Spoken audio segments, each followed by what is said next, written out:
আচ্ছা, হরিনাম সবার ভালো লাগে? জোরে বলুন হ্যাঁ না না। না না, সবার ভালো লাগে না। নিন্দুক যারা তারা, তাদের ভালো লাগে না। কেন বলুন তো? যারা দেখবেন সব কথাতেই নিন্দা করে, এদের ভালো লাগে না। কাদের ভালো লাগে না? নবদ্বীপে কিছু কিছু মানুষ ছিল, তাদের হরিনাম ভালো লাগতো না। নামগুলো একটু বলে দিই আপনাদের। ন্যায়রত্ন, তর্করত্ন, বিদ্যারত্ন, এরকম কিছু লোক নবদ্বীপের নিন্দুক লোক। দেখবেন নিম পাতাকে আপনি যতই মিষ্টি রসে ভিজিয়ে রাখুন, ও তেতো যাবে? জোরে বলুন হ্যাঁ না। তেতো যাবে। নিন্দুক লোককে যতই আপনি বারণ করুন, ও শুনবে? ও কোনো মতে শুনবে না।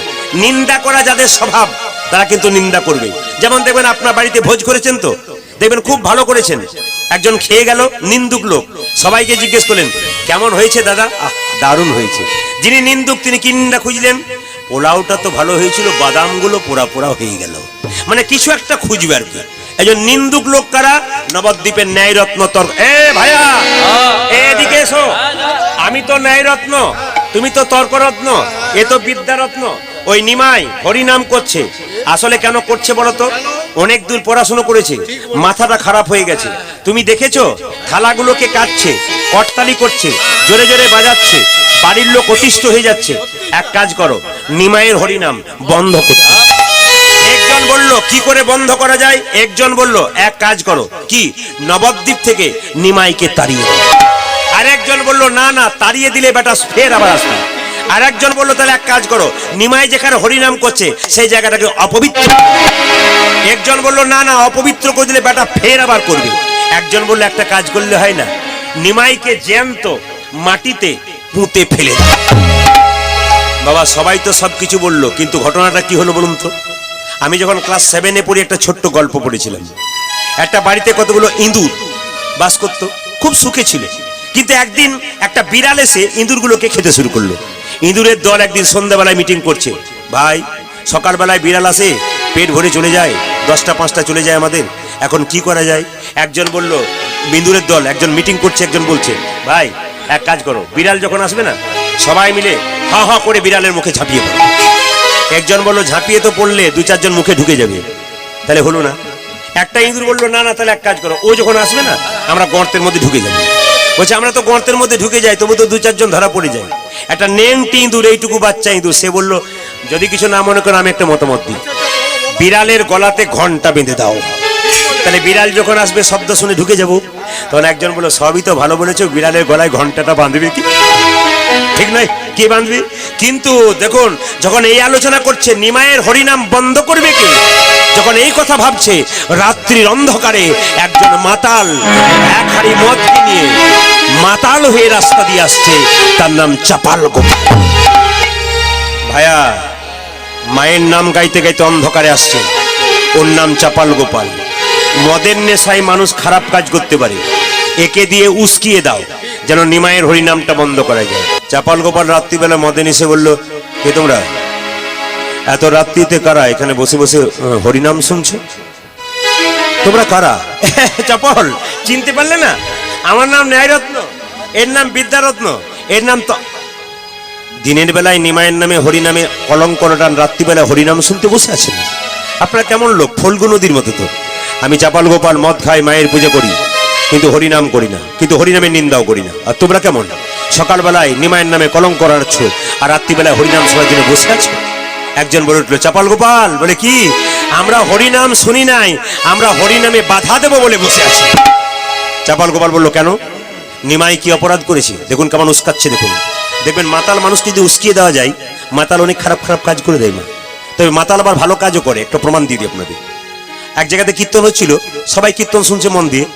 মাঝ পথে মাঝখান থেকে একজন বলছে, প্রদীপ বাবু, আপনি সবাইকে কীর্তন শোনাচ্ছেন, আমাকে একটা যুক্তি দেখান। বলে কি? কমিটির লোক কি করলো, ওকে ঘাত ধরে বের করে দিত ওখান থেকে। বললাম দাঁড়ান দাঁড়ান, ওর মনের ইচ্ছা প্রকাশ করতে দিন, কি বলতে চাইছে। মাতালটা কি বলছে দেখুন, প্রদীপ বাবু, বলুন তো, যে হরিনাম করে সেও মরে, আর যে বাটা করে না সেও মরে, তা করলো যদি মরে, না করলো যদি মরে, না করাটাই ভালো। যুক্তির কথা বলেছি। যে হরিনাম করে সেও মরে, আর যে করে না সেও মরে, তাহলে না করাটাই ভালো। করলেও যদি মরে, না করলেও যদি মরে, না করাই ভালো। আমরা ভাই তুমি বসো, আমি উত্তর দিই। মায়েরা বিড়াল দেখেছেন? জোরে বলুন হ্যাঁ না না। তা বিড়াল তো দেখেছেন, বিড়ালের বাচ্চা নিয়ে যাওয়া দেখেছেন? বিড়াল যখন তার বাচ্চাকে নিয়ে যায় কোলে করে নিয়ে যায়। যাক, সামনে যারা বসে আছে ভালো বুদ্ধিমান ছাত্র তো সামনে বসে উত্তর দেওয়ার জন্য, আর পেছনে যারা বসে আছে তারা মনে হচ্ছে যাক বাবা বাঁচলাম, দরকার নয়। ওই জন্য আমি যখন কীর্তন শুনতে আসছিলাম একটা মেয়েকে বলছে, দিদি সামনে বসিস না, পা মেলে বসতে পাবি না, খালি উলুধ্বনি আর হরিধ্বনি, শেষে বসবি সময় মতো পালাবার সুযোগ পাবি। এই যে চালাক পাটি যারা হয় তারা না আপনারা জায়গা পান নাই বলে আর কি, যারা জায়গা পায় নাই তারা শেষে বসে আছে। চালাক পাটি যারা হয় তারা দেখবেন শেষে বসে, কেন? সময় মতো পালাবার সুযোগটা পায়। কিন্তু ভগবান কি বলছে দেখুন। আচ্ছা বলুন, বিড়াল তার বাচ্চাকে যখন নিয়ে যায় মুখে দাঁতে চেপে নিয়ে যায়, আবার ইঁদুরকে যখন নিয়ে যায় তখনও দাঁতে চেপে নিয়ে যায়। দুটো নিয়ে যাওয়া কি এক? না। বিড়াল যখন তার বাচ্চাকে নিয়ে যায় দাঁতে চেপে নিয়ে যায়, কিন্তু আঁচড় দেয় না। কিন্তু ইঁদুরকে যখন নিয়ে যায় এত কষ্ট দিয়ে যে নিতাই গৌর হরি বল করে দেয়। এখানে তত্ত্বে কি দাঁড়ালো? যে ভগবানের নাম যারা করে, কৃষ্ণ নাম যারা শোনে, ভগবান তাদেরকে বিড়াল বাচ্চার মতো প্রেম সে স্বর্গের পথটা পরিষ্কার। আর যারা হরি নাম শোনে না, হরি কথা বলে না, এদেরকে কি করে? ইঁদুরের মতো কষ্ট দিতে নিতাই গৌর হরি বল করে দেয়। লক্ষ্য করুন, চাপাল গোপাল রাত্রিবেলা বলে উঠলো, কি বলতে চাইছো তোমরা? ও মায়েরা কেমন উস্কাচ্ছে দেখুন। ও চাপাল, তুমি জানো না ওই যে নিমাই হরিনাম করছে না, ওর চরিত্র শুনলে তোমার তাজ্জব বনে যাবে। প্রথমবার বিয়ে করেছিল একটা মেয়েকে, ও তো সাপে কেটে মরল। আবার দ্বিতীয় মেয়েটাকে বিয়ে করেছে ফুলসজ্জার রাত্রিতে, যার স্বামী ধেই ধেই করে হরিবল বলে নাচে, তার চোখের জল দেখলে না তোমার চোখের জল বেরিয়ে আসবে। আর একজন বলল, ও চপল তুমি তো জানো না অনেক দূর পড়াশুনো করে মাথা খারাপ হয়ে গেছে, থালা কেটে করতালি বাজাচ্ছে, সমাজটাকে নষ্ট করে দিচ্ছে। আর একজন বলো, ও চপল তুমি যে রাত্রিবেলাতে মায়ের নাম গাইছো, নবদ্বীপে তোমার মায়ের নাম আর কেউ বলবে না। চপল বললো, কেন বলবে না? কারা তো বড় সাহস আমার মায়ের নাম বন্ধ করবে? ওই নিমাই সবাইকে ডেকে ডেকে বলছে, একবার কৃষ্ণ নামে যত পাপ হরি, যত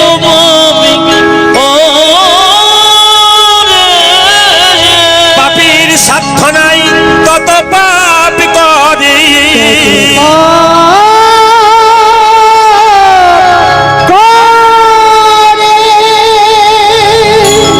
চপল, সবাই যদি হরিনামের দলে চলে যায় তোমার মায়ের নাম কে করবে? ওই জন্য তো বলছিলাম নবদ্বীপে এমন কোনো ছেলে নাই যে নিমাইয়ের হরিনাম বন্ধ।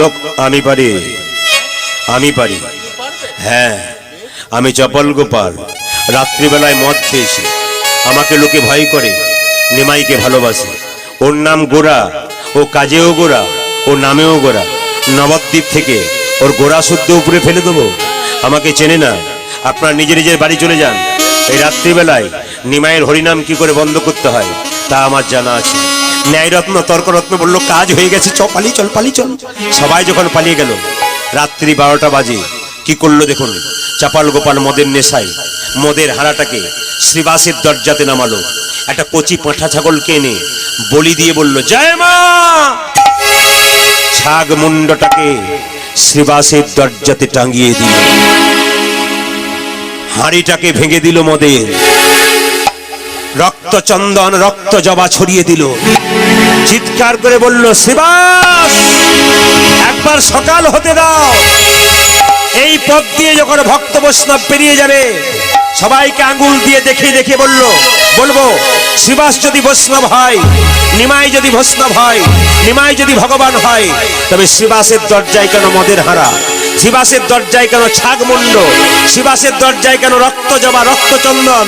নিমাই তোমার হরিনাম আর কেউ নেবে না, তোমার হরিনামে কেউ নেবে না, তোমার হরিনামে চিরকালের জন্য বন্ধ হয়ে যাবে। আচ্ছা আপনারা বলুন, অন্যায় করলে শাস্তি পাওয়া যায় না? তাহলে ভগবান বলে তো কিছু থাকতো না, একটু অন্যায় করে গেলেন বলে। আপনাদের কাছে নিবেদন রইল, রাস্তা দিয়ে পেরোচ্ছেন, 100 টাকার নোট একটা পড়ে আছে, আপনি তাকিয়ে দেখলেন কেউ কোথাও নেই, টাকাটা বুঝে নিলেন, ভাবলেন কেউ দেখতে পেল না। একজন দেখতে পায় মা, কে বলুন তো? ভগবান। তার কাছে খাতাতে নাম লেখা হয়ে গেল আপনি চোর। এই জন্য আপনাদেরকে বলি, মানুষ কুলে জন্মগ্রহণ করেছেন, কিছু ভালো কাজ করুন। জন্ম হোক যথাতথা, কর্ম হোক ভালো। এই যে পায়ে আপনারা আলতা পরেন না, ওর মধ্যে কি থাকে মা? পারা থাকে। যদি কেউ আলতা খায়, পারা খেলে কি হয়? শরীরে ঘা হয়ে যায়, চর্মরোগ হয়ে যায়। আর পাপ যদি কেউ করে, পাপ একদিন ফুটে ওঠে। অনেকে প্রশ্ন করে, প্রদীপ বাবু বহু পাপ করলাম, আমি এখন কি করব? একটা ছোট্ট প্রমাণ আপনাদের দিয়ে দিই।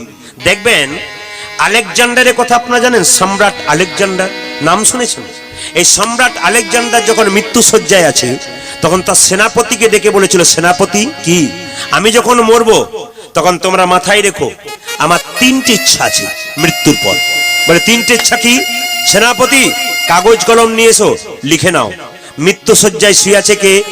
আলেকজান্ডার। লিখছে, বলো কি? লেখো, আমি যখন মরে যাব, লোক মরে যায় তাকে চিত হয়ে শুয়ে দেয়, কাপড় দিয়ে ঢাকা দিয়ে বাঁশের মাচায় নিয়ে যায়।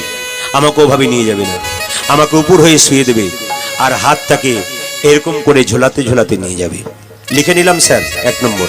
2 নম্বর বলুন, আসলে আমি যখন মরে যাব, সাধারণ লোক কিন্তু আমাকে কাঁধে করে নিয়ে যাবে না, ডাক্তারবাবুরা কাঁধে করে নিয়ে যাবে। স্যার এত লোক থাকতে ডাক্তারবাবুরা নিয়ে যাবে? হ্যাঁ হ্যাঁ হ্যাঁ, আমি যখন মরে যাব তখন আমাকে ডাক্তারবাবুরা কাঁধে নিয়ে যাবে। বেশ বেশ স্যার, লিখে নিলাম, আপনি যখন মরে যাবেন ডাক্তারবাবু কাঁধে নিয়ে যাবে। আচ্ছা 3 নম্বরটা বলুন। তৃতীয়টা বললো, আমি যখন মরে যাব, আমি যে রাজত্বের জন্য এত করলাম, এত টাকা পয়সা করলাম, আমি মরে গেলে আমার পেছন পেছন টাকা পয়সা ছড়াতে ছড়াতে যাবে। বেশ স্যার, ঠিক আছে, কিন্তু স্যার কিছু মনে করবেন না, 3টি কথা আপনি বললেন, আপনি একটু বুঝিয়ে দিন। আপনি যখন মরে যাবেন তখন ডাক্তারবাবুরা কাঁধে করে নিয়ে যাবে কেন? অন্য লোক নিয়ে যাবে না কেন?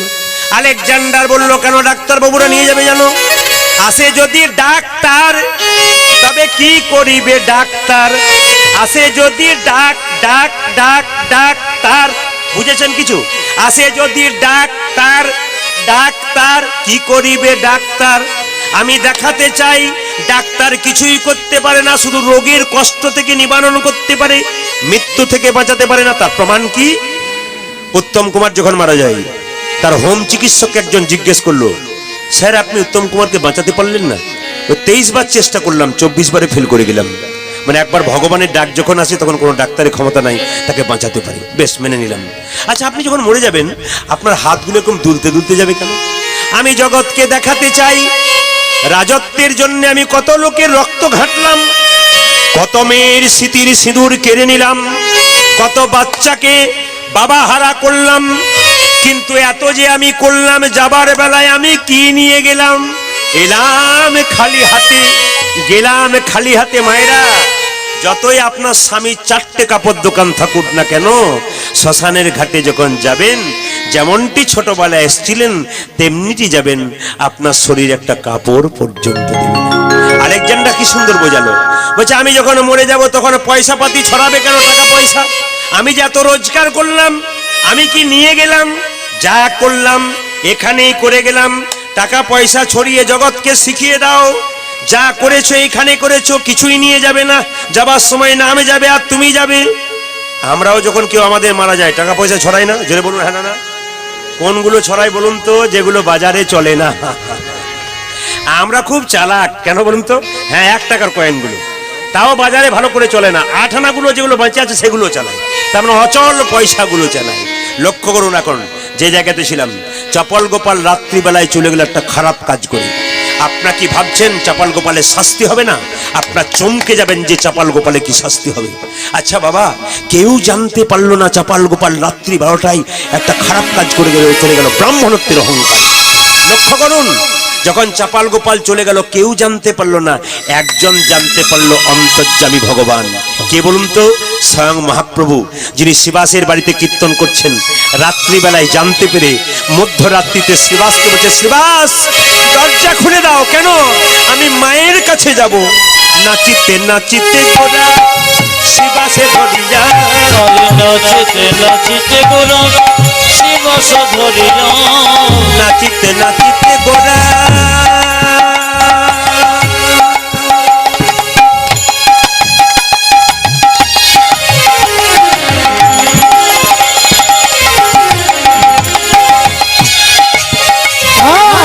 নাচিতে নাচিতে গোরা শ্রীবাসে ধরিয়া, মায়ের কাছে যাব আমি, দাও দরজা খুলিয়া। মায়ের কাছে যাব আমি, দাও দরজা খুলিয়া। মায়ের কাছে যাব আমি, দাও দরজা খুলিয়া।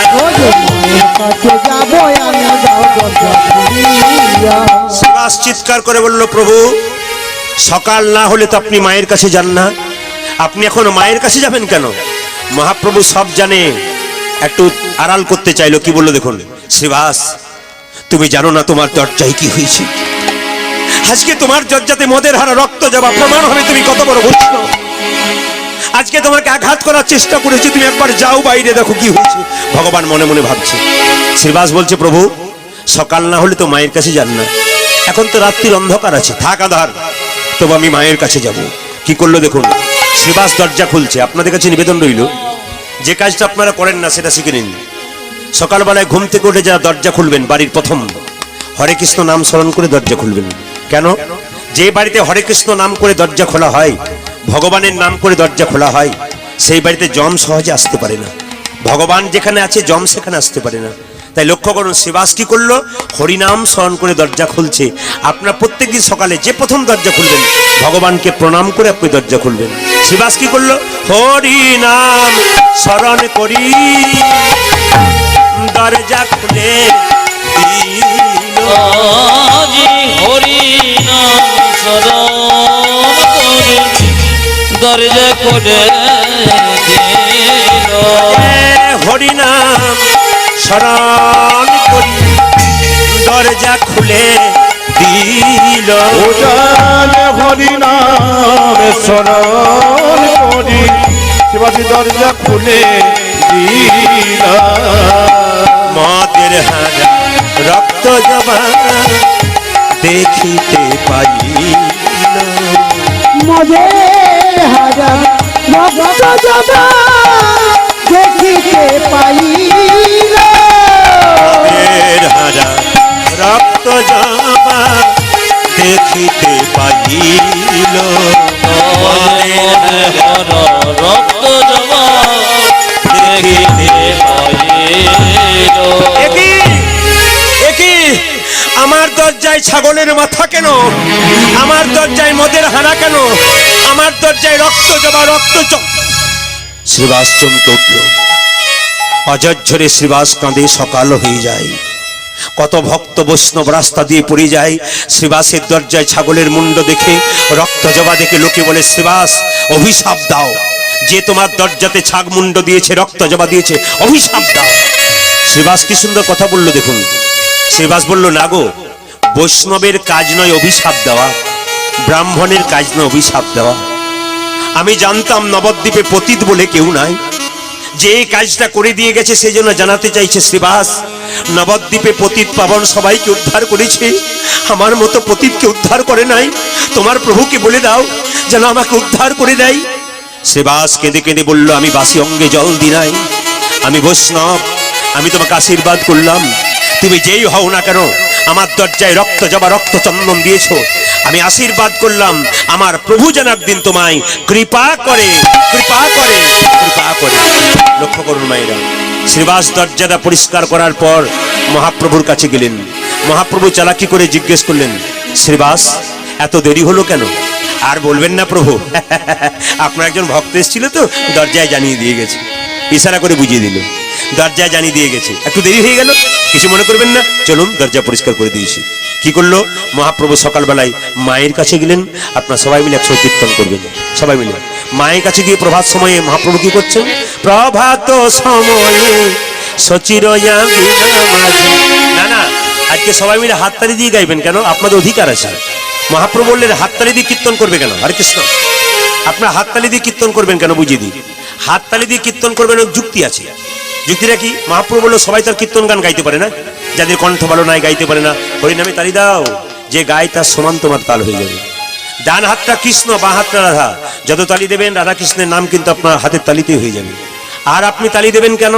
বাড়িতে একটা বড় গাছ আছে, সন্ধ্যাবেলায় গাছের নিচে 3 বার তালি দিন, 1 2 3, দেখবেন গাছে যত পাখি আছে সব পাখি উড়ে যাবে। তত্ত্ব কি বললো? আমাদের শরীরের মধ্যে 6টা পাখি আছে, কারা? কাম, ক্রোধ, লোভ, মোহ, মদ, মাশ্চর্য।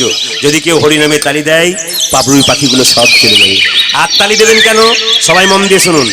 আপনার যখন ভাগ্য খারাপ হয় কার কাছে যান? গণক মানে জ্যোতিষের কাছে। দাদা একটু হাতটা দেখুন, উনি তখন সুযোগ পেয়ে যান।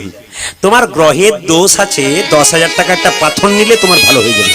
মহাপ্রভু বললেন কোনো পাথরেরই দরকার হয় না, হরিনামে তালি দাও, তোমার দুর্ভাগ্য রেখা সৌভাগ্য হয়ে যাবে। যদি আপনাদের দুর্ভাগ্য রেখাগুলোকে সৌভাগ্য করতে চান, সবাই মিলে অ্যান্টেনা তুলুন, তুলুন, সবাই মিলে তুলুন, সবাই মিলে একসঙ্গে পড়বে কিন্তু। এই দেখুন ক্যামেরা হচ্ছে, আপনাদের সামনে ক্যামেরা যাচ্ছে, ক্যামেরা ছবিগুলো যাবে, আপনারা সবাই তালি দিন। আর 4-5 দিন পরে যখন গানটা বেরোবে আপনারা তখন দেখতে পাবেন সবাই কিভাবে তালি দিয়েছেন। প্রভাত সময়ে সচির আঙ্গিনা মাঝে গৌর চাঁদে নাচিয়া বেড়াই রে। আজ প্রভাত সময়ে সচির আঙ্গিনা মাঝে গৌর চাঁদ নাচিয়া বেড়াই রে। প্রভাত সময়ে সচির আঙ্গিনা মাঝে গৌর চাঁদ নাচিয়া বেড়াই রে। আরে প্রভাত সময়ে সচির আঙ্গিনা মাঝে ওই চাঁদ নাচিয়া বেড়াই রে। সোনালী গো সচি সোনালী গো সচি মাতা গৌরী এলো প্রেম দাতা। সোনালী গো সচি মাতা গৌরে লো প্রেম দাতা। আরে জননী গো সতী মাতা গৌরে লো প্রেম দাতা। যারা ওপরে বসে আছেন বেলকুনিতে তারা বেশি করে দেবেন, কেন না দেবতাদের মধ্যে যখন মিটিং হতো সব দেবতারা উপরে বসতো সিংহাসনে, একজন নিচে বসতো, তার নাম কি জেনে বলুন? বাবা ভোলা নিচে বসতো। দেবতারা জিজ্ঞেস করতো বাবা তুমি নিচে বসলে কেন? বলছে উপরে বসলে পড়বার ভয় থাকে, নিচে বসে গেলাম। যারা উপরে বসে আছেন তাদের আপনাদের বলি নাই কিন্তু, বলছে যারা মন্দিরে বসছেন তাদের পড়বার ভয় নাই। তবে একটা কথা বলি, তত্ত্ব কি বলছে? অহংকারের মঞ্চে যারা বসে আছে, অভিমানের মঞ্চে যারা আছে, পড়বার ভয় আছে। প্রশ্ন করেন প্রদীপ বাবু আপনি তো চৌকিতে দাঁড়িয়েছেন, আমরা তো নিচে আছি। হ্যাঁ হ্যাঁ আমি চৌকিতে দাঁড়িয়েছি, আমি তো চৌকিদার। আপনার জমিতে বসে আছেন, আপনার তো জমিদার। সত্যি আপনার জমিদার। সবাই মিলে বলুন প্রভাত সময়ে সচির আঙ্গিনা মাঝে গৌর চাঁদ নাচিয়া বেড়াই রে। আরে প্রভাত সময়ে সচির আঙ্গিনা মাঝে ওই চাঁদ নাচিয়া বেড়াই রে। সোনালী গো সচি মাতা গৌরে লো প্রেম দাতা। সোনালী গো সচি মাতা গৌরী এলো প্রেম দাতা। সোনালী গো উলধ্বনি।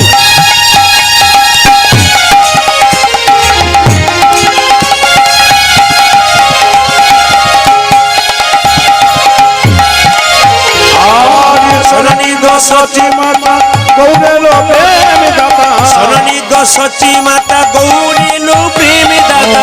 জননী গো সতী মাতা গৌরে লো প্রেম দাতা। ঘরে ঘরে হরি নাম মিলাই রে।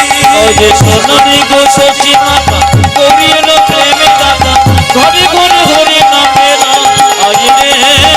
প্রভাত সময়ে সচির আঙ্গিনা মাঝে গৌর চাঁদ নাচিয়া বেড়াই রে। গৌর নাচিয়া বেড়াই রে। রাতুল চরণে সোনার নুপুর। আজি রাতুল চরণে সোনার নপুর। রাতুল চরণে সোনার নুপুর। রাতুল চরণে সোনার নপুর। রোঝন রোঝন বাজি রে। রাতল চরণে সোনার নপুর। রণজন রণজন মানে। প্রভাত সময়ে সচির আঙ্গিনা মাঝে গৌর চাঁদ নাচিয়া বেড়াই। ধরি ধরি আর প্রভাত সময়ে সচিরায়া বিবাহ গৌর নাচিয়া বেড়াই রে। প্রভাত সময়ে সচির আঙ্গিনা গৌরী চাঁদ নাচিয়া বেড়াই রে। মা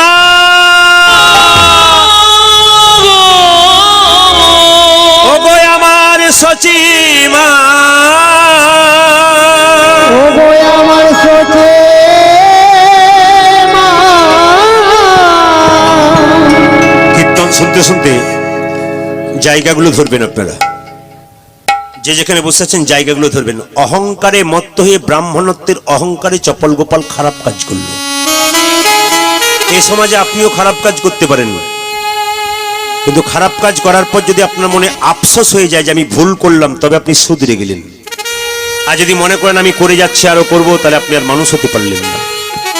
এই যে শুনে রাখুন, আমরা কীর্তন করি বলে অনেকে প্রশ্ন করে, প্রদীপ বাবু আপনি কীর্তন করছেন, উত্তর দিন। অনেক প্রশ্নের সম্মুখীন হতে হয় আমাদের কাছে ফোনের মাধ্যমে। একজন হঠাৎ প্রশ্ন করলো, প্রদীপ বাবু বলুন, যে হরিনাম করে তার ছেঁড়া কাপড় হয় কেন? যে হরিনাম করে তার ঘর ফুটে জল পড়ে কেন? যে হরিনাম করে তার ব্যবসা মন্দ হয় কেন? যে হরিনাম করে তার একটি মাত্র ছেলে বারবার অসুস্থ হয় কেন? আমি একটা কথাই উত্তর দিলাম, মায়েরা যখন দোকান থেকে সোনা কেনেন, অভাবের তাড়নায় সেই সোনা যখন বিক্রি করতে যান, স্বর্ণকারটা একটু পরীক্ষা করে দেখবেই ওই সোনার মধ্যে কতটা খাদ আছে, কতটা সোনা আছে। আপনি ভক্তি সোনা ভগবানকে দেবেন, ভগবান তো একবার পরীক্ষা করে দেখবেই যে আপনার ভক্তির মধ্যে কতখানি খাদ আছে, কতখানি ভক্তি আছে। আমি আপনাদের একটা কথা বলবো, আপনি 1 মিনিট ভগবানকে ভজনা করুন, কিন্তু পাক্কা ওই সময়টা দিয়ে দিন।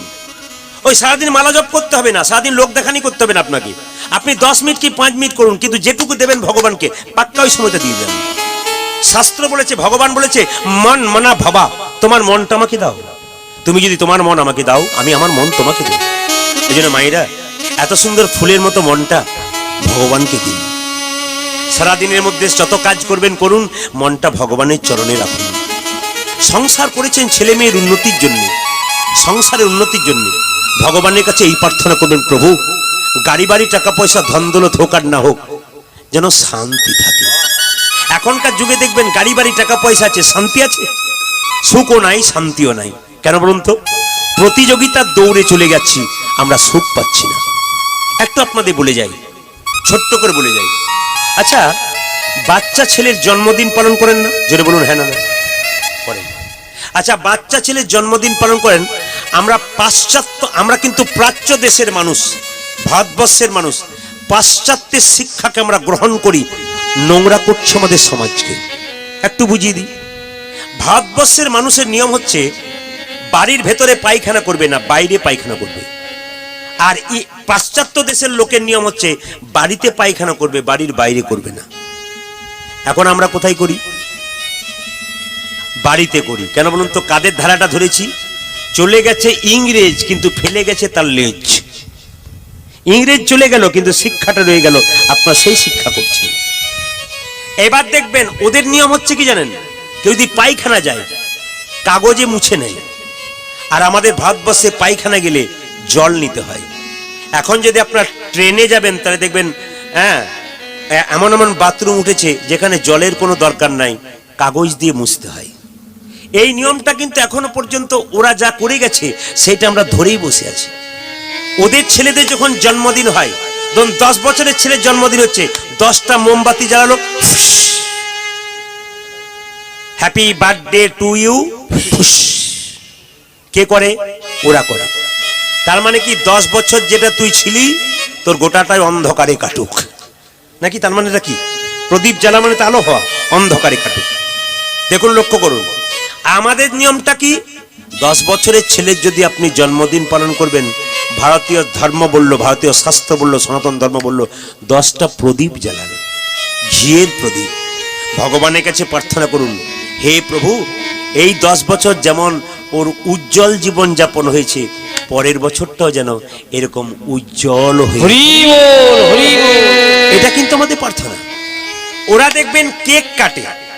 আচ্ছা মায়েরা বলুন তো, এমন একটা ফলের নাম করুন তো, ফলটা হয় কিন্তু বোঁটা নাই। বলুন, এমন একটা ফল আছে যার বোঁটা নাই? কারো জানা আছে? জোরে বলবেন। কারো জানা আছে? ফল আছে কিন্তু বোঁটা নাই। জোরে বলুন। হ্যাঁ, আপনি একজন কিন্তু ঠিক বলছে, জোরে বলুন। কি? না না, ডিম ডিম ডিম, ওর বোঁটা নাই। আচ্ছা বলুন তো, বাড়ি থেকে বেরোচ্ছেন, ডিম দেখে যাত্রা করলেন, যাত্রা ভালো হয়? বাড়ি থেকে বেরোচ্ছেন, ডিম খেয়ে যাত্রা গেলেন, যাত্রা ভালো হয়? আচ্ছা, ছেলের যখন জন্মদিন করছেন, কেক কাটছেন, ওর মধ্যে ডিম আছে? নাই। তাহলে কেক কাটছেন, তাহলে বাচ্চাকে ডিম কাটছেন, খাওয়াচ্ছেন, পরের বছর বাচ্চার তো ডিমই হবে। কিছু হবে? তোর ডিম হোক, তার মানে কি তোর কিছুই হবে না আর কি, গোটাটা অপয়া হয়ে যাবে। কিন্তু নিয়ম হচ্ছে কি, ভারতীয় সনাতন ধর্ম বলছে আপনি পরমান্ন তৈরি করলেন, ক্ষীর তৈরি করলেন, পায়েস তৈরি করলেন, ভগবানের কাছে প্রার্থনা করলেন, হে গোবিন্দ, বাচ্চা যখন আমার কোলে এসেছিল আমি স্তনদুগ্ধ খাইছিলাম, আজকে তো সে খাওয়ানোর উপায় নাই, ক্ষীর পায়েস তৈরি করলাম যেন তোর গোটা জীবনটাই ক্ষীরের মতো মধুময় হয়ে ওঠে। আমরা কিন্তু ওইটা যাই না, আমরা আসল তত্ত্বটা বুঝি না, আমরা হ্যাপি বার্থডে টু ইকো বলে পাশ্চাত্যের সঙ্গে সংস্পর্শ করি। কিন্তু একটা সুন্দর কথা বলে যাই, অনেকে প্রশ্ন করে, এই যে কথাই ছিলাম, প্রদীপ বাবু যে হরিনাম করে সেই খালি কষ্ট পায়, কেন পায়? আর যে 2 নম্বরই করছে, খারাপ কাজ করছে, বিরাট দালান করছে, ছপ্পর খাটে শুয়ে আছে, বুক ফুলিয়ে ঘুরে বেড়াচ্ছে, কেন হচ্ছে? আপনারা দেখতে পাচ্ছেন এমন কিছু লোক আছে খুব অন্যায় করছে সংসারে, 2 তলা 4 তলা বাড়ি করছে, 2 নম্বরই করছে, বুক ফুলিয়ে ঘুরে বেড়াচ্ছে, কেন? আমি তাদেরকে একটাই কথা বলি, প্রত্যেকটা মানুষের কাছে 2টো কলসি আছে, একটা পাপের কলসি, একটা পুণ্যের কলসি। যে 2 তলা বাড়ি করছে, 4 তলা বাড়ি করছে, অন্যায় করছে, লোককে মারছে, ধরছে, আর অন্যায় করে টাকা পয়সা নিয়ে গাড়ি বাড়ি করছে, জেনে নেবেন ওর যখন পাপের কলসিটা পূর্ণ হয়ে যাবে, লোকে ওকে 4 তলা দালান থেকে ঘাট ধরে বের করে নিচে এনে কাপড় খুলে নেবে, সেই দিন দেখবেন ওর পাপের কলসি পূর্ণ হয়ে গেছে। জেনে নিন আপনারা। আর পুণ্যের কলসি আপনাদের কাছে আছে, আপনারা কষ্ট পাচ্ছেন, যেদিন আপনাদের পুণ্যের কলসি পূর্ণ হয়ে যাবে সেদিন তো ভগবান শ্রীকৃষ্ণের চরণ আপনাদের লাভ হয়ে যাবে, আপনাদের এত আনন্দ হবে আপনি ভাবতেই পারবেন না। আচ্ছা বলুন তো, শকুনি, দুর্যোধন, দুঃশাসন দ্রৌপদীর চুলের মুঠি ধরে এনেছিল, জানেন আপনারা? যেদিন দ্রৌপদীর বস্ত্র হয়েছে, দ্রৌপদীর শরীর খারাপ ছিল। কি শরীর খারাপ? মায়েদের যেটা হয়, রজস্বলা ছিল, একটা অসুস্থ মেয়েকে চুলের মুঠি ধরে এনেছিল। কত বড় অন্যায় করেছিল জানেন? দুঃশাসন চুলের মুঠি ধরে এনেছিল, সেখানে কত লোক বসছিল? 86,000 চেয়ার। দ্রৌপদীর যেখানে বস্ত্র হচ্ছিল না, 86,000 চেয়ারে মানুষ বসে আছে, কাপড় খোলা দেখবে, লজ্জা আমাদের। প্রচুর লোক দাঁড়িয়ে আছে তারা দেখবার জন্য, কিন্তু যুধিষ্ঠির স্থির ছিল। কেন বলুন তো? এত অন্যায় করে যাচ্ছে দুঃশাসন, দুর্যোধন, যুধিষ্ঠির কি ধর্মকে ছেড়েছিল? জোরে বলুন। যুধিষ্ঠির ধর্মকে ধরেই রেখেছিল। যখন দ্রৌপদীর বস্ত্র হচ্ছে, চুলের মুঠি ধরে দুঃশাসন আনছে, তখন গদা তাকে ধরে ভীম চিৎকার করে বলে, দাদা অনুমতি দাও, 100 ভাইকে ফাটিয়ে দেবো আমি। ভীম আগুন হয়ে গেছে রেগে। যুধিষ্ঠির বলল, ধৈর্য ধর ভাই, সময় হলে ফল ফলবে।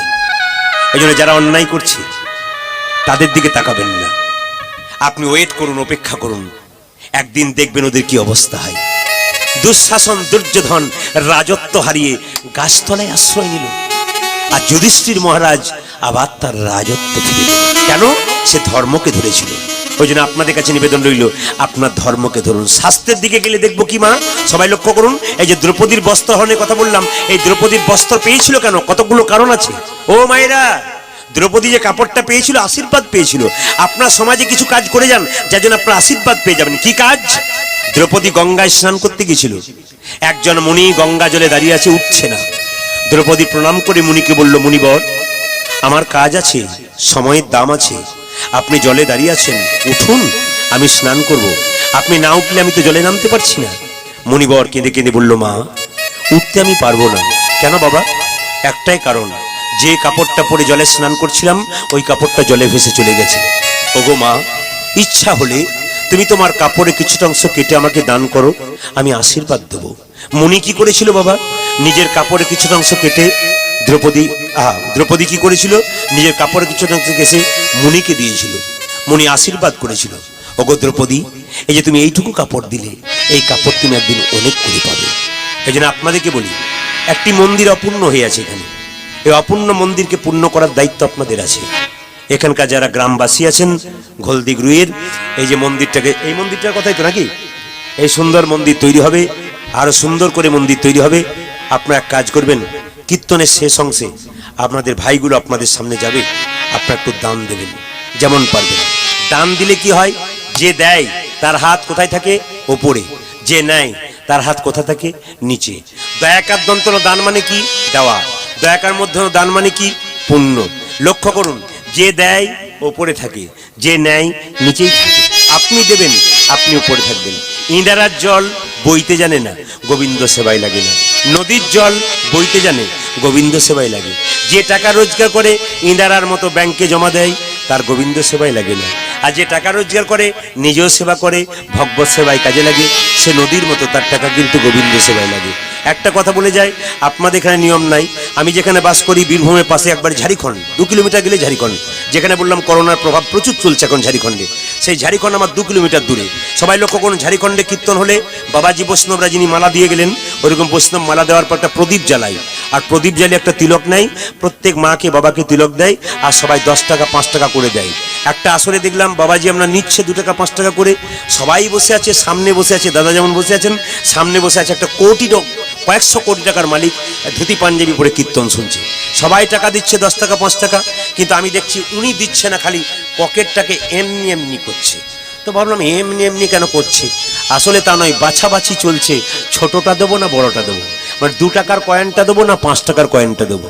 ভগবান বলছে, ওরে কয়েকশো কোটি টাকার মালিক, তোর পকেটে কত আছে ওটাও জানি, আর তোর ব্যাংকে কত আছে ওটাও জানি। এমন পোকা লাগা বেগুন দেবো না নার্সিংহোম আর ঘর করে করে বেড়াবি, তার মানে এমন বাচ্চা দেবো নার্সিংহোম আর ঘর করে বেড়াবি, ছোট বড় মেজো তো সব বেরিয়ে যাবে। আপনার দেবেন যদি, তবে সৎসঙ্গে দেবেন, অসৎ জায়গায় দেবেন না। একজন প্রশ্ন করবে, মা 4 দিন খাই নাই, 2 কেজি চাল দাও, আপনি খুব দুঃখী হয়ে তাকে দিলেন 2 কেজি চাল, ও বিক্রি করে মদ খেয়ে নিল।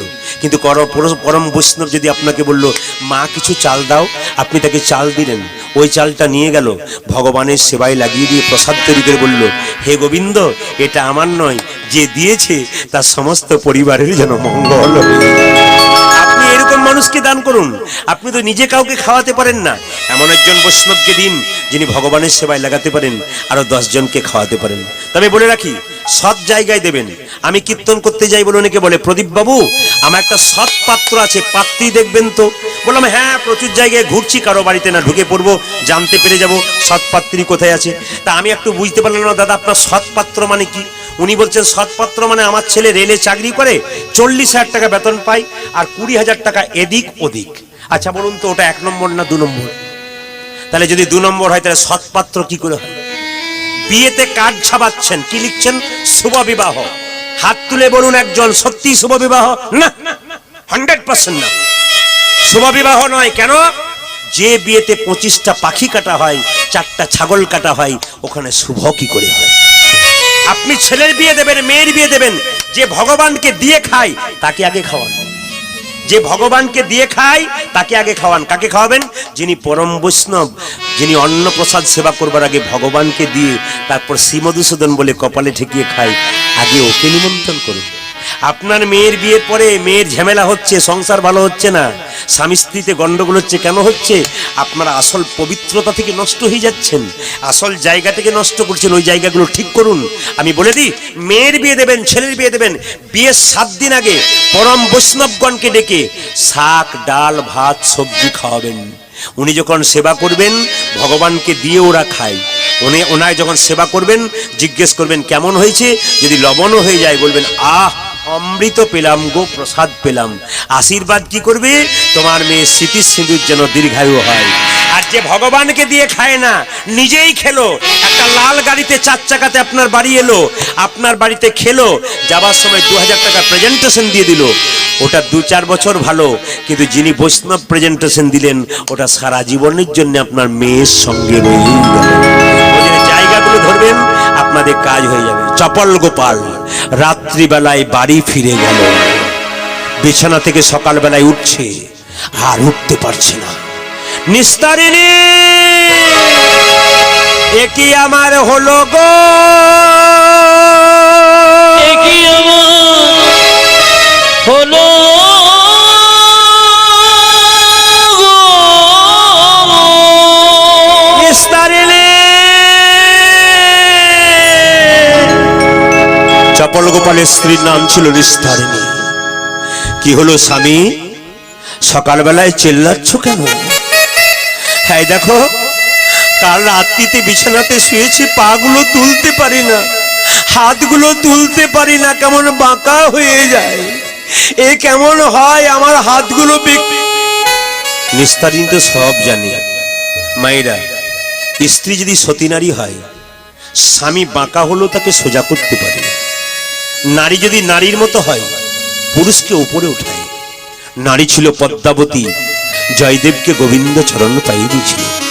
নারী ছিল রামী, রজকিনীর মেয়ে হয়ে চণ্ডীদাসকে পদকর্তা তৈরি করেছিল। নারী ছিল আরেকজন, চিন্তামণি পতিতা মরে বাস করত, কিন্তু বিল্লমঙ্গলকে কৃষ্ণচরণ পাইয়ে দিয়েছিল। এই দেখুন, সারদা মায়ের সঙ্গে যখন রামকৃষ্ণের বিবাহ হয়েছিল, রামকৃষ্ণ জিজ্ঞাসা করেছিল, তুমি আমার কে গা? সঙ্গে সঙ্গে সারদা বলেছিল, আমি তোমার সহধর্মিনী। ঠাকুর বলল, আমি বুঝতে পারলাম না সহধর্মিনী মানে কি। সহধর্মিনী মানে স্বামী ধর্ম করবে, স্ত্রী সাহায্য করবে, এরই নাম। বাহ বাহ বাহ বাহ, দারুণ কথা বলেছে। আর সহপাপিনী কাকে বলে? স্বামী ধর্ম করবে, স্ত্রী তার পেছনে লেগে থাকবে, একে সহপাপিনী বলা হয়।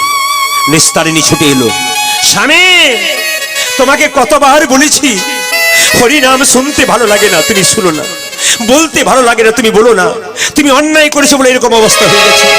নিস্তারিণী পালিয়ে গেল, ঘুম থেকে উঠতে পারলো না কে? চাপাল গোপাল। একদিন, দুদিন, 3 দিন, 3 দিন পরে চাপালের হইল কুষ্ঠ ব্যাধি। হইল কুষ্ঠ ব্যাধি। নিস্তারিণী বলে চাপাল কহয়ে কাঁদি।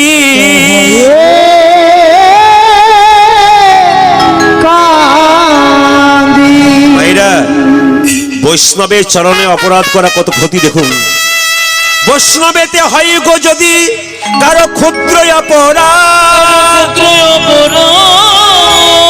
মহা মহা ভজন হইতে পড়ে যাইবা।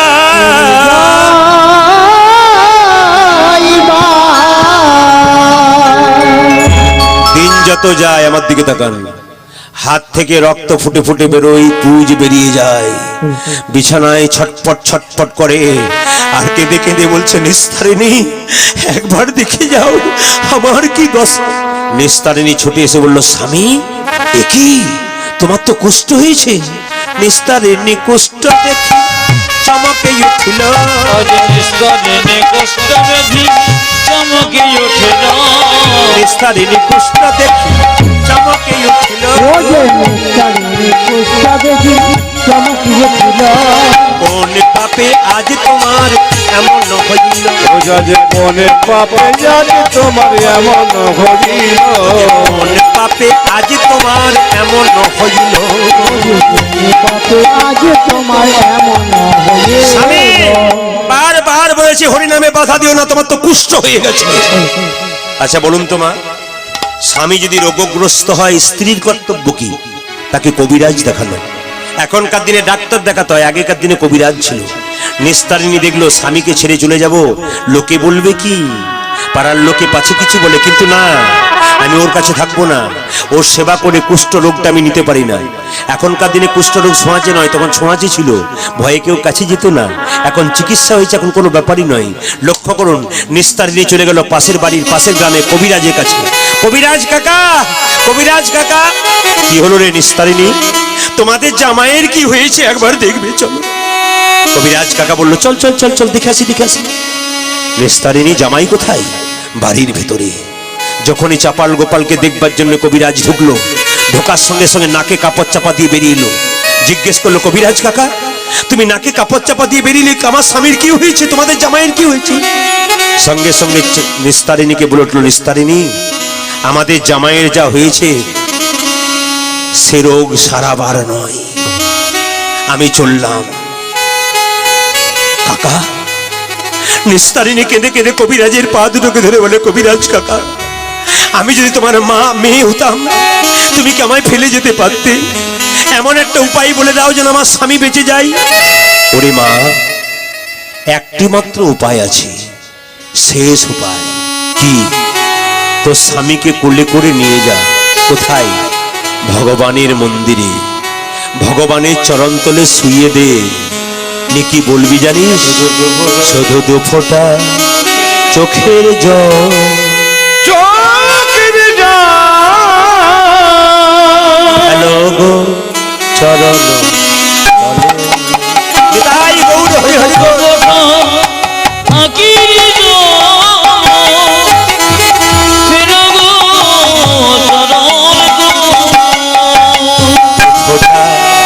চোখের জল, হ্যালো গো চরণ চলে।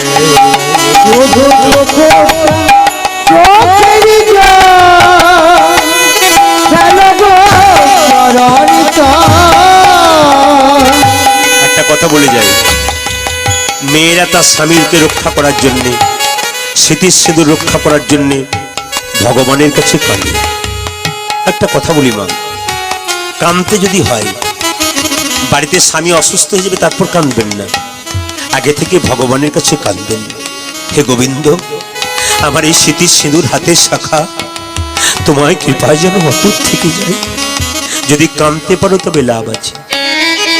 এ জগতে কেউ যদি সংসারের জন্য কাঁদে, আমার আমার আমার আমার বলে কাঁদে,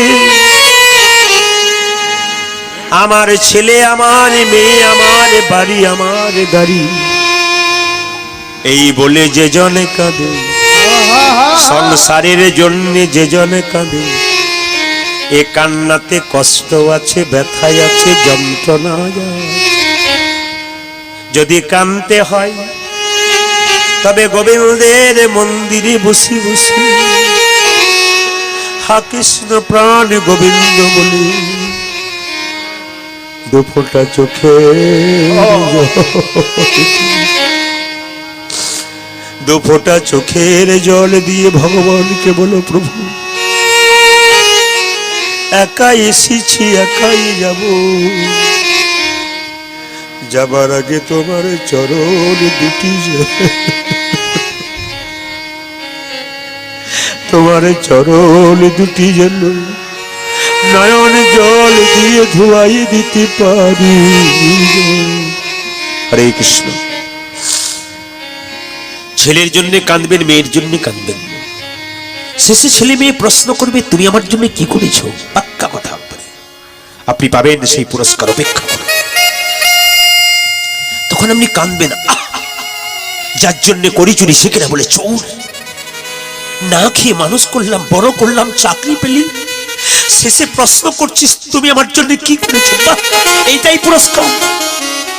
চোখে জল আসবে, যন্ত্রণা হবে, ব্যথা হবে, বেদনা হবে। সেই সময় চোখ থেকে জল পড়বে, সেই জল চোখের কোণ দিয়ে পড়বে, সে জল গরম হবে, সে জল সে জলে মুখের মধ্যে প্রবেশ করলে নোনা নোনা ভাব লাগবে। কিন্তু কেউ যদি হা কৃষ্ণ প্রাণ গোবিন্দ ভগবানের চরণে কেঁদে কেঁদে বলিতে পারে, যা কিছু আমার সকলই তোমার, রাধে রাধে, আমার কেবল তুমি হে প্রাণনাথ, জীবনে মরণে জনমে জনমে আমার প্রাণনাথ হয়ে, যা কিছু আমার সব তোমার, সকলই তোমার, আমার ছেলে আমার মেয়ে আমার গাড়ি আমার স্বামী আমার বাড়ি সবই তো তোমার। শুধু আমি যেন তোমার চরণে বসে কাঁদতে পারি। ভগবানের জন্য কেউ যদি কাঁদতে পারে, তার চোখের জল চোখের কোণ দিয়ে পড়ে না, মাছ দিয়ে পড়ে, সে জল গরম হয় না, শীতল হয় গো। সে জল মুখের মধ্যে প্রবেশ করলে নোনা নোনা ভাব লাগে না, মিষ্টি মিষ্টি ভাব লাগে। কৃষ্ণ বলে কাঁদো, জীবন যুদ্ধে যায় না। দেখুন মা, সংসারে অনেক কিছু ঘটনা ঘটে। আপনার সংসারে থাকবেন, সং মানে কি সাজা, আর সার মানে কি কৃষ্ণচরণ। মা সাজা, বাবা সাজা, কাকা সাজা, কাকি সাজা, সাজা সং মানে সাজা, সং মানে সাজা, সার মানে কৃষ্ণের চরণ। আরে বাঁধাকপিকে যতই পাতাগুলো ছাড়াবেন, বাঁধা ছাড়িয়ে যাবেন, কপি আপনি পাবেন না, ডাঁটা পেয়ে যাবেন। সংসারে অনেক কিছু করলেন, শেষে দেখবেন জিরো ব্যালেন্স, আপনার কিছুই নাই, আপনি কিছুই পেলেন না। সার বলতে কি? একমাত্র কৃষ্ণের চরণ। কোন দিন বুঝবেন? যেদিন আপনি তখন রক্তের গরমে সবকিছু করছেন, যেদিন আপনার শরীর থেকে দেখবেন রোগ হয়ে যাবে, প্রচন্ড বড় রোগ, ডাক্তার জবাব দেবে, তখন ভগবান ছাড়া কোনো পথ নেই। ডাকতে হয়তো এখন থেকে ডাকুন, শরীরে ক্ষমতা থাকতে ভগবানকে ডাকুন। ক্ষমতা যখন হারিয়ে যাবেন, ভগবান আপনার পাশে এসে দাঁড়াবে, আপনাকে সজাগ করে দেবে। ওই সবার কাছে নিবেদন রইল, চপল গোপাল যখন শুয়ে আছে, নিস্তারিণী বলল, স্বামী আমি তোমার কাছে থাকবো না, আমি বাপের বাড়ি চলে যাব। বাপের বাড়ির কথা শুনে চপল গোপাল আটকে উঠল। না বলো না গো। নিস্তারিণী, তুমি এমন করে আমায় বলো না না, না গো। নিস্তারিণী, তুমি যদি বাপের বাড়ি চলে যাও, আমার খিদে অন্ন দেবে কে? আমায় তৃষ্ণায় জল দেবে কে? আমি স্বামী হয়ে তোমার পা দুটো ধরে বলি, তুমি আমায় ছেড়ে চলে যেও না। মায়া হলো নিস্তারিণী, কিন্তু শর্ত করলো, স্বামী তোমার কুষ্ঠব্যাধির সেবা করে আমি কুষ্ঠরোগটাকে নিজের শরীরে নিতে চাই না, তবে তোমার কাছে আমি থাকবো তিনটে শর্ত নিয়ে। বলো বলো, তুমি কি শর্ত চাও? আমি সব মেনে নেব। স্বামী, তুমি যে এত বড় দালান বাড়ি করেছো না, ওই দালান বাড়িতে তোমার আর জায়গা হবে না। তোমার জায়গা হবে কোথায় জানো? গোয়াল ঘরে। তুমি রাজি আছো? হ্যাঁ। স্বামী, এই যে তুমি খাবার জন্য এত থালা বাসন এনেছো, এই থালা বাসনে তোমাকে খাবার দেওয়া হবে না। তোমাকে খাবার দেওয়া হবে কোথায় জানো? কলার পাতায়। তুমি রাজি? হ্যাঁ, মেনে নিলাম। এই যে তুমি গ্লাস এনেছো জল পান করার জন্য, তোমাকে গ্লাসে জল পান করা হবে না, তোমাকে জল দেব নারকেলের খোলাতে করে। তুমি রাজি? আমি রাজি। বাহ! চপল গোপাল কুষ্ঠব্যাধি হয়ে গালে হাত দিয়ে মনে মনে ভাবে, নিস্তারিণী, এই তো সংসার। হ্যাঁ, যখন তোমাকে নতুন বিয়ে করেছিলাম, বেলা 3টের সময় বাড়ি আসতাম, দরজার এক কোণে কাপড়টা মাথায় নিয়ে দাঁড়িয়ে থাকতে, জিজ্ঞেস করতাম, কি গো খাওনি? তখন তুমি মাথা নিচু করে বলতে, আমার মা বলেছে স্বামী না খেলে খেতে নাই, অন্যায় হবে। এই তুমি নিস্তারিণী, সেই দিনকার নিস্তারিণী, আজকের নিস্তারিণী। ওগো নিস্তারিণী, তোমাকে দেখে আমার কি বলতে ইচ্ছে করছে জানো? এই দারুণ সংসারে তোমাদের মতোই সবে চরিত্র দেখিয়া আমার পরাণে লাগিছে ভয়। কলিকাল সাপের মুখে, কলিকাল সাপের মুখে, কলিকাল অভিশাপের মুখে, কলিকাল অভিশাপের মুখে সুতিয়া রয়েছে, সুতিয়া রয়েছে। আমার না জানি কখন কি হয় গো, না জানি কখন কি। উলধ্বনি। না জানি কখন কে হয় গো, না জানি কখন কে হয়। না জানি কখন কি হয় গো, না জানি কখন কি হয়।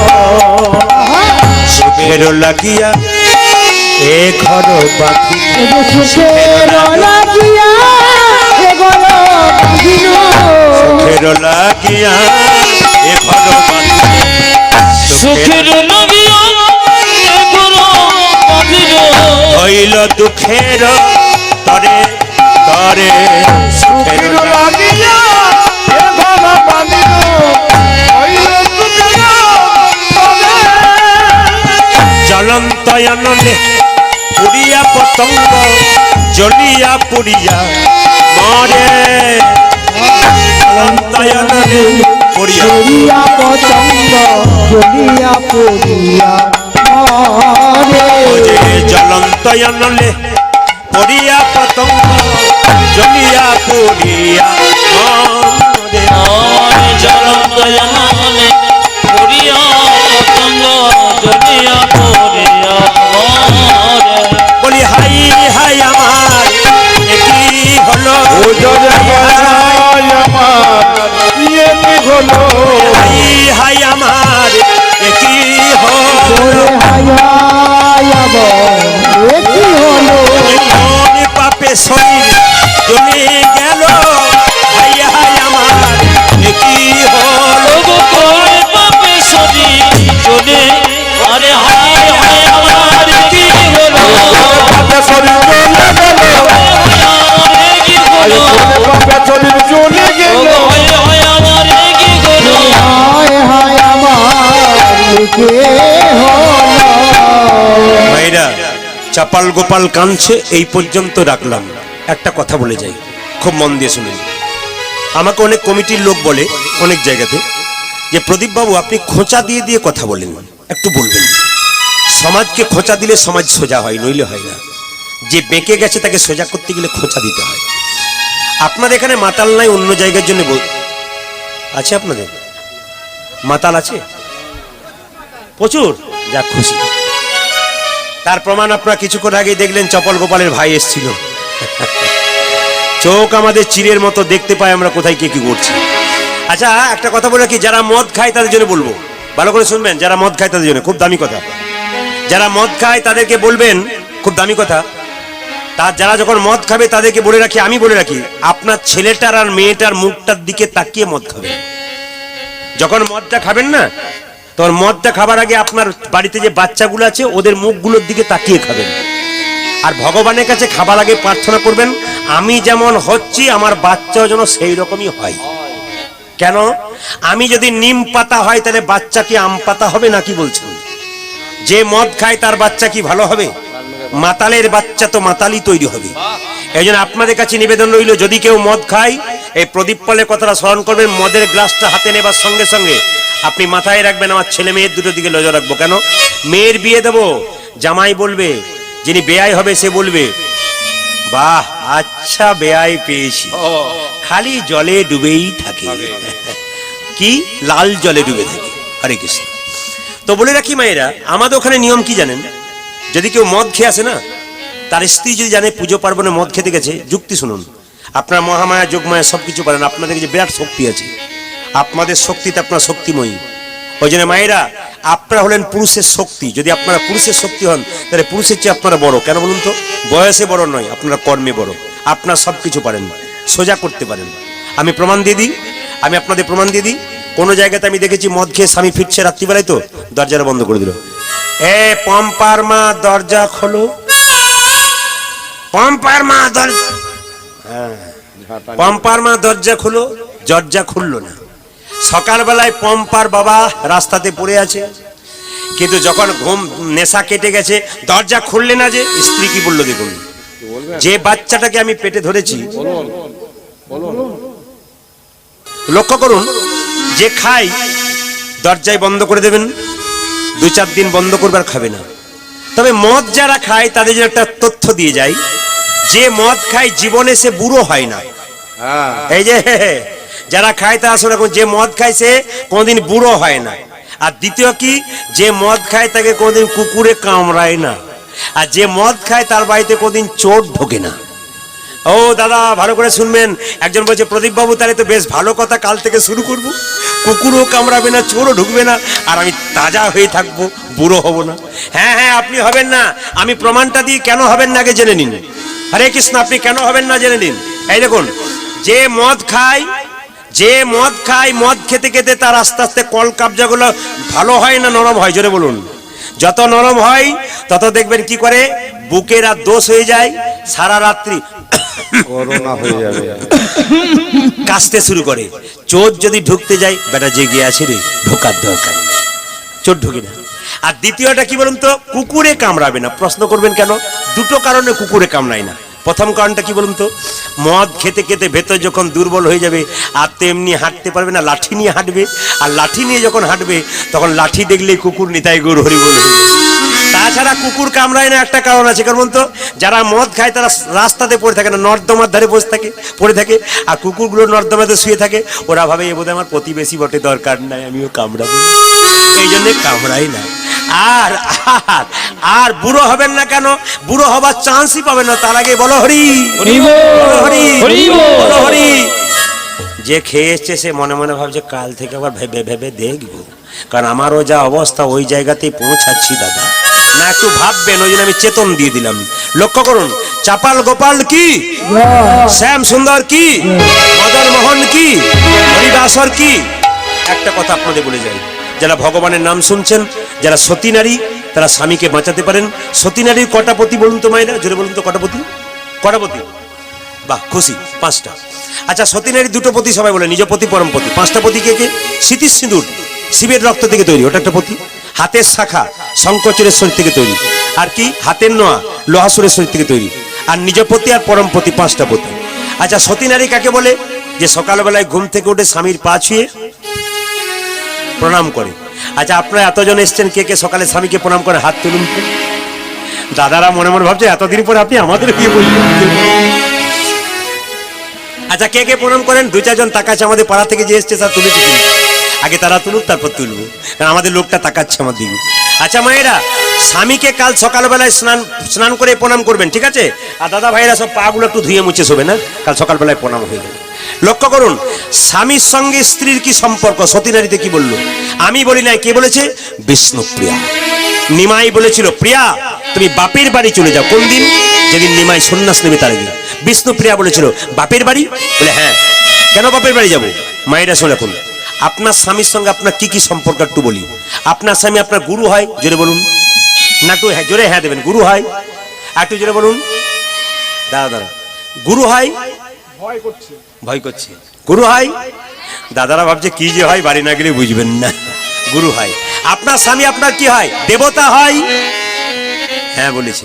রোগের ওষুধ হয়? আপনার স্বামী আপনার বাবা হয়? বাবা হয় না? বাবা হয়?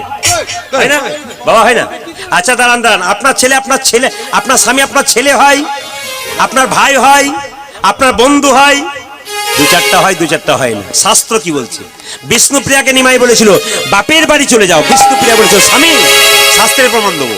বিষ্ণুপ্রিয়া স্বামী, এটা কি বাপের বাড়ি নয়? তুমি আমার বাবা, তুমি আমার ছেলে, তুমি আমার ভাই, তুমি আমার বন্ধু, তুমি আমার রোগের ওষুধ, তুমি আমার গুরু। কিভাবে? বিষ্ণুপ্রিয়া বুঝেছিল তুমি যেমন পণ্ডিত, আমার বাবা সনাতন মিশ্র পণ্ডিত। আমি তার কাছ থেকে শিখেছি কি স্বামী কখনো বাবা হয়? অন্নদানে পিতা রতিদানে পতি, অন্নদানে পিতা সম রতিদানে পতি, অন্নদানে পিতা সম রতিদানে পতি।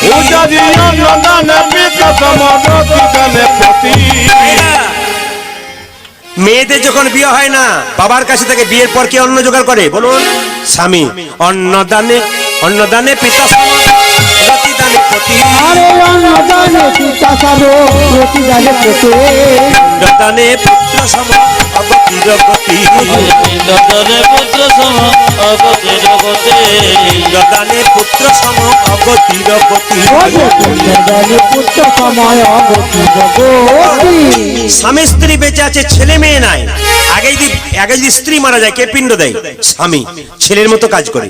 পিণ্ডদানে পুত্র সম অগতির গতি, অন্নদানে পুত্র সম অগতির গতি, উপদেশে গুরুতুল্য সেবাতে দেবতা, প্রকৃতির শুধু সম বিপদেতে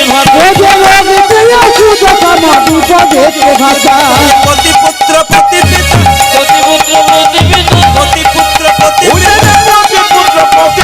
পতি হলো পরম দেবতা, পতিপুত্র প্রতিপিতা, পতি হলো পরম দেবতা, পতিপুত্র প্রতিপিতা, পতি কোন বঙ্গবন্ধু, পতি হলো পরম দেবতা, পতি হলো পরম দেবতা।